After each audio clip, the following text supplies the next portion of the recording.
नमस्कार, वंदे मातरम। मैं हूं श्यामगिरी। आप देख रहे हैं हमारा चैनल मुद्दा भारत का। मुद्दा भारत का यानी मुद्दा है आपका। मुद्दा है इस समय मुंबई के आसपास एमएमआर इलाके की ट्रैफिक का, जहां हैवी व्हीकल को तो बंद कर दिया गया है, लेकिन उसकी वजह से सरकार के सामने बड़ी मुसीबत आ गई है। यानी ट्रैफिक का उलझन जो है सुलझने से ज़्यादा जो है उलझ गई है। देखा जाए तो एमएमआर इलाका, चाहे भिवंडी का एरिया का हो, चाहे वेस्टर्न एक्सप्रेस हाईवे हो, ईस्टर्न एक्सप्रेस हाईवे हो, नासिक मुंबई हो, मुंबई के आसपास का जितने भी इलाके हैं एमएमआर इलाके पूरी तरह जाम हो गए हैं। हैवी व्हीकल को आपने रोक दिया है, लेकिन वो कहाँ रोका है आपने, ये भी देखिए। 16-16, 18-18 घंटा लोग जाएंगे कहाँ। सबसे बड़ी दिक्कत ये है कि जेएनपीटी से हजारों ट्रांसपोर्टर गाड़ियां जो है रोड पे आती हैं।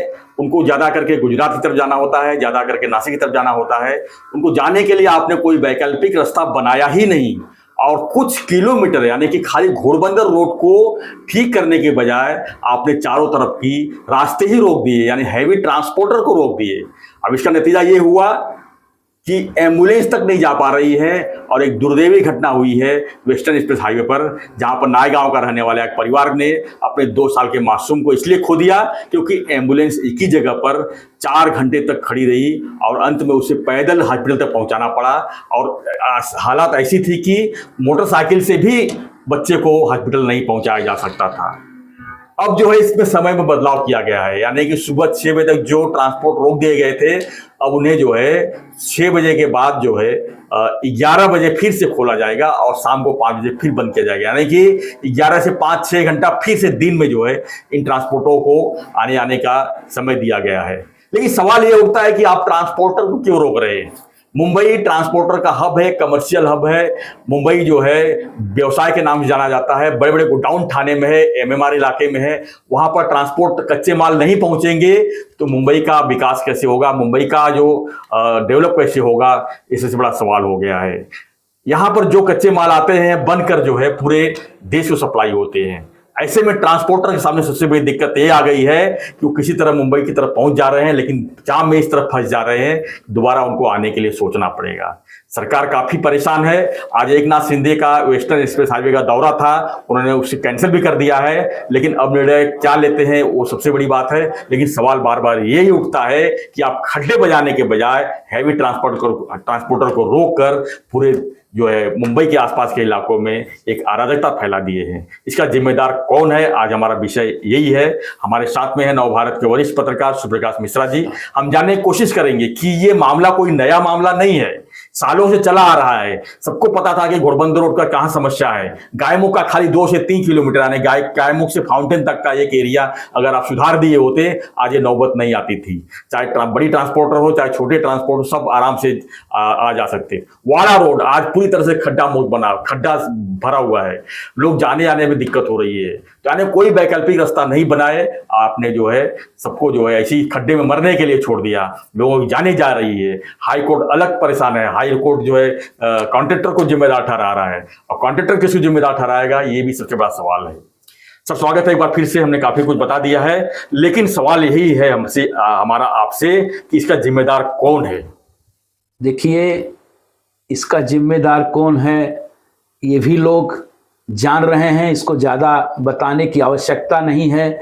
और मेरी जहाँ तक समझ है, आप भी 25 सालों से 30 सालों से पत्रकारिता में हैं, हम लोग देख रहे हैं। हम लोग इस एमएमआर क्षेत्र के वासी हैं। ठाणे महापालिका का जो सतत विकास हुआ है, या आसपास के जो शहरों का जिस तरीके से अनियंत्रित तरीके से विकास हुआ है, अनियंत्रित तरीके से शहर बढ़े, अवैध निर्माण हुए, गोडाउन्स बने, जो भी है। लेकिन जो आपने कहा कि व्यापार और ये ट्रैफिक मूल समस्या केवल बड़े वाहन ही नहीं है। मैं समझ सकता हूँ एक बड़ा कारण है वो, बिल्कुल, कि बड़े वाहनों का शहर के बीच से जाना, क्योंकि उस समय शहर नहीं थे। जब वो वाहन तब से चल रहे हैं जब वो शहर नहीं था। एक छोटा सा आपने देखा होगा उन 2000 में एक घोड़बंदर रोड, एक 2 लेन का एक रोड था, और उससे ही पुराने वाहन। और चूंकि जेएनपीटी जो होता है, जेएनपीटी जो है देश का सबसे बड़ा बंदरगाह है। अब इस बंदरगाह से हजारों की संख्या में, क्या लाखों की संख्या में गाड़ियां निकल रही हैं, बड़े बड़े टैंकर,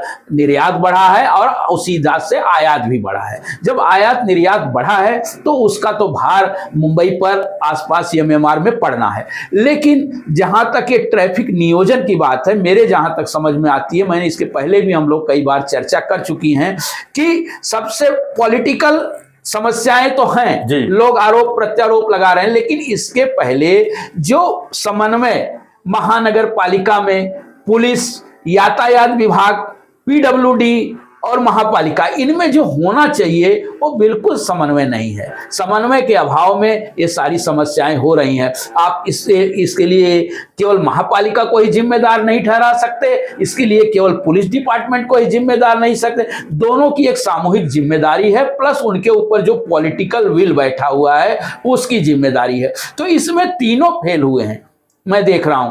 अब वो पॉलिटिकल का ये है कि देखिए विकास कार्य, थाने का एक उदाहरण ले लीजिए कि घोड़बंदर रोड, अब आप देखिए कि मेट्रो का काम लगातार चल रहा है। अब चूंकि इतना बड़ा काम है तो वो समस्या आनी है। टेक्निकली ये है कि पूरा मेट्रो का काम चलते चलते जो सर्विस रोड है, सर्विस रोड गायब हो चुका है। अब सर्विस रोड गायब होने के पीछे, सर्विस रोड पर अतिक्रमण के पीछे किसका मतलब ये हाथ कहेंगे आप, या किसकी वजह से ये सब हो रहा है? तो इसमें स्थानीय मनपा प्रशासन की भी उतनी भूमिका है। मैं कहता हूं, बताइए, थाने जैसे, कल्याण जैसे, भिवंडी जैसे इतने आईएएस बैठे हैं, कलेक्टर हैं, कमिश्नर हैं, महापालिकाओं के कमिश्नर हैं, बड़े बड़े अधिकारी हैं, इनका आपस में जो नियोजन बिल्कुल नहीं है, आपस में समन्वय बिल्कुल नहीं है। उसकी वजह से आप थाने महानगर पालिका के ही ले लीजिए, आप कह सकते हैं अब 3 साल से 4 साल से, देखिए 2022 के बाद इलेक्शन भी नहीं हुए हैं, 3 सालों से महापालिका पे प्रशासक का कब्जा है। महापालिका का प्रशासक जो है एक 10 किलोमीटर का दोनों तरफ का एक सर्विस रोड नहीं साफ करा सकते। सर्विस रोड की आप स्थिति देख लीजिए। सर्विस रोड ऐसा है क्योंकि आबादी बड़ी है दोनों तरफ, छोटी कारें, छोटी गाड़ियां, सर्विस रोड बनाया गया, नियोजन उस समय किया गया, लेकिन नियोजन हुआ कहां सफल? दोनों तरफ से आबादी बड़ी है, लेकिन उन सर्विस रोड की कम से कम व्यवस्था, आप सर्विस रोड की स्थिति देख लीजिए, सर्विस रोड पूरी तरह पैक है। सर्विस रोड तो हमेशा खुदा रहता है, पाइपलाइन डाला रहता है, हमेशा पाइपलाइन जाते रहता है। बिल्कुल बिल्कुल, एक ने काम किया, दूसरा आ गया, तीसरा आ गया, तो रोड तो खाली खोदने के लिए बने हुए ऐसे लग रहे हैं। कौन कर रहा है? पानी की पाइपलाइन भी महापालिका ही डाल रही है, टेलीफोन की लाइन है, चीजें है, सीवर लाइन है। जब हमें पता है कि सब साथ में करना है तो 1 by 1 बन के एक ही बार परमिशन देके खत्म करो, एक ही बार आदमी परेशान नहीं हो। नियोजन, साल भर खाली खुदाई काम चलते रहते हैं। नियोजन नहीं है, नियोजन बिल्कुल नहीं है। उसके ऊपर पॉलिटिकल जो है प्रेशर जिस तरीके का होना चाहिए अधिकारियों के ऊपर, वो प्रेशर भी कम है। महापालिकाओं में देखिए चर्चा हो रही है, आज नागरिक सड़कों पे क्यों उतर रहे हैं? नगर से कोई कहता नगर सेवक की आवश्यकता नहीं, लेकिन इन चीजों पे हर 15 दिन पे, 20 दिन पे महासभा होती है। नगर पालिका इसीलिए बनाई गई है, ये राजीव गांधी का सपना था, शासन का विकेंद्रीकरण, सत्ता का विकेंद्रीकरण नहीं हो रहा है। सत्ता के विकेंद्रीकरण में कोई बैठा नहीं है, महापालिकाओं में कोई बैठा नहीं है, तो क्या स्थिति होगी?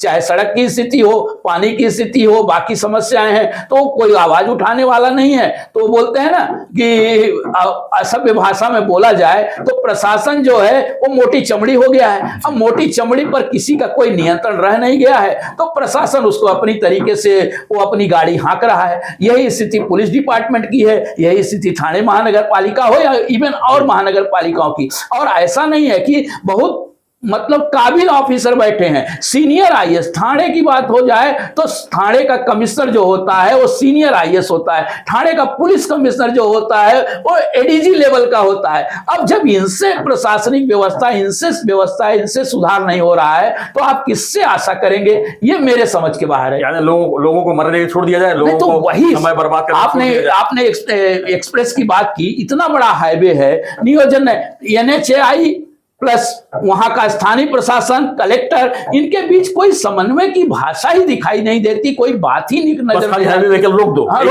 हैवी व्हीकल बिल्कुल नहीं है। हैवी व्हीकल रोक देंगे तो अब यही तो बात है, हैवी व्हीकल रोकने का आपके पास बड़े शहरों में, आप नासिक का उदाहरण लिख दीजिए, पिंपरी चिंचवड, वहां भी औद्योगिकीकरण हुआ है। हालांकि यहाँ बहुत बड़ा बंदरगाह इसमें, लेकिन उसके पहले आपको सोचना चाहिए था ना। यही बोलते हैं ना, विरार अलीबाग कॉरिडोर कहां गया? आज 20 साल से बन रहा है, कुछ नहीं हो पा रहा है। ट्रेन मत बनाइए, आप मेट्रो मत बनाइए, लेकिन वो बनाइए जो तो पहले जरूरी है। बिल्कुल आप जेएनपीटी बना के बस अपना काम कर दिए। आज से 20 साल 25 साल पहले भी और अन्य राज्यों में आपको बता दें बाईपास होता था, शहरों से बाईपास होता था। बिल्कुल बाईपास होना चाहिए, रिंग रोड होना चाहिए, बाईपास होना चाहिए। ये सबसे बड़ी समस्या है कि समय पर आप उसको बाईपास नहीं बना पाए हैं, समय पे आप नियोजन, इसमें सरकार की जिम्मेदारी जो थी वो पूरी नहीं हुई, पॉलिटिकल विल बन नहीं पाया, और बाद में जब बनना भी तो ऐसी स्थिति परिस्थिति हो गई है तो उसमें काम रुक रहा है। अब मेट्रो का काम जो है समयबद्ध तरीके से हो जाना चाहिए था, उसमें भी बहुत खामियां आ रही हैं। बोलते हैं ट्रैफिक के नाते भी समस्या आ रही है,